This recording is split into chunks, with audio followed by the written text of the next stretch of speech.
याचिकाकर्ताओं का दावा है कि बाबरनामा और आईने अकबरी किताब में इस बात का उल्लेख है कि जिस जगह पर आज वो जामा मस्जिद है वो कभी हरिहर मंदिर हुआ करता था, और उन्होंने ये भी दावा किया है कि मंदिर को मुगल बादशाह बाबर ने 1529 में ध्वस्त कराया था और फिर वहां पर मस्जिद बनवाई थी।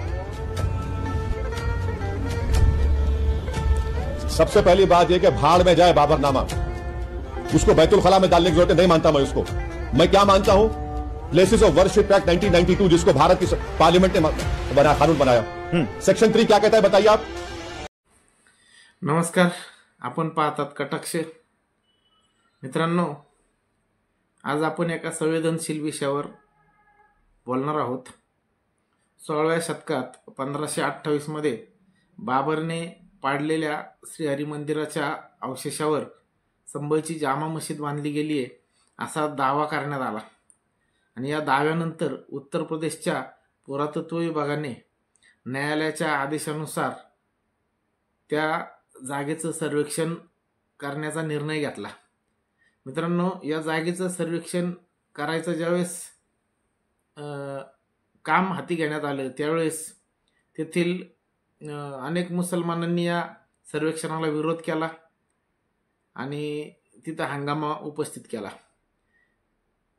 याच वादाच्या पार्श्वभूमीवर एका वृत्तवाहिनीच्या चर्चेदरम्यान बाबरने त्याच्या समकालीन लिहून ठेवलेल्या आत्मचरित्रात म्हणजेच बाबरनाम्यात स्पष्टपणे उल्लेख आहे मित्रांनो की संबळमधील श्रीहरी मंदिर पाडून त्याच्या अवशेषावरती जामा मशीद बांधली गेलेली आहे। हा लिखित पुरावा त्या वृत्तवाहिनीच्या पत्रकाराने ओवैसी यांना सांगितला। तो पुरावा सांगितल्याबरोबरच असदुद्दीन ओवैसींनी तो बाबरनामा हा ग्रंथ किंवा ते आत्मचरित्र भाडमध्ये घाला असं सांगितलं मित्रांनो। आणि हे जे त्यांचं खळबळजनक वक्तव्य होतं त्या वक्तव्याने देशभरातील कुठल्याच मुस्लिम समाजाच्या भावना दुखावल्या गेल्या नाहीत, हे मात्र विशेष आहे। याच चर्चेदरम्यान बाबरनाम्यातील लिखित पुराव्याला ओवैसींनी ज्या प्रकारे केराची टोपली दाखवली ते करीत असताना त्यांनी संसद, कानून आणि न्यायिक प्रक्रियेचा हवाला दिला मित्रांनो। त्यांनी सांगितलं की मी संसदेला मानतो, संसदेत बनवलेल्या कायद्यांना मानतो, आणि अशी जुनी गाराणी परत उकरून काढण्यात काय अर्थ नाहीये हे सांगत असताना त्यांनी काँग्रेस सत्तेत असताना 1992ला बनवलेल्या वर्शिप कायद्याचा त्यांनी हवाला दिला मित्रांनो।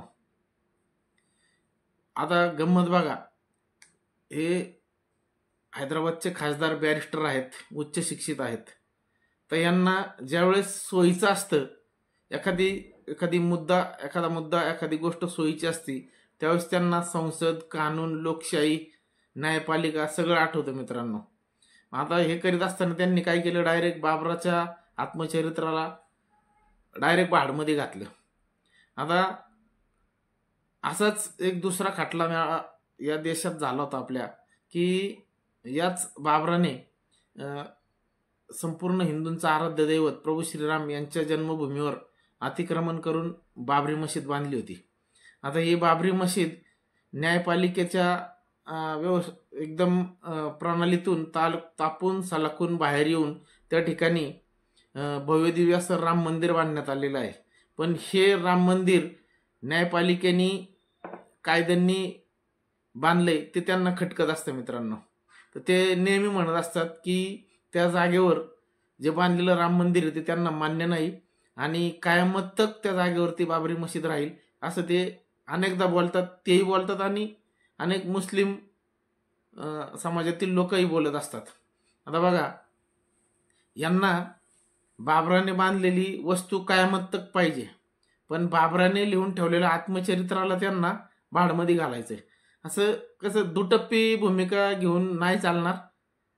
आणि दुसरा विषय की यांना कायम विक्टिम कार्ड खेळायची सवय असते मित्रांनो।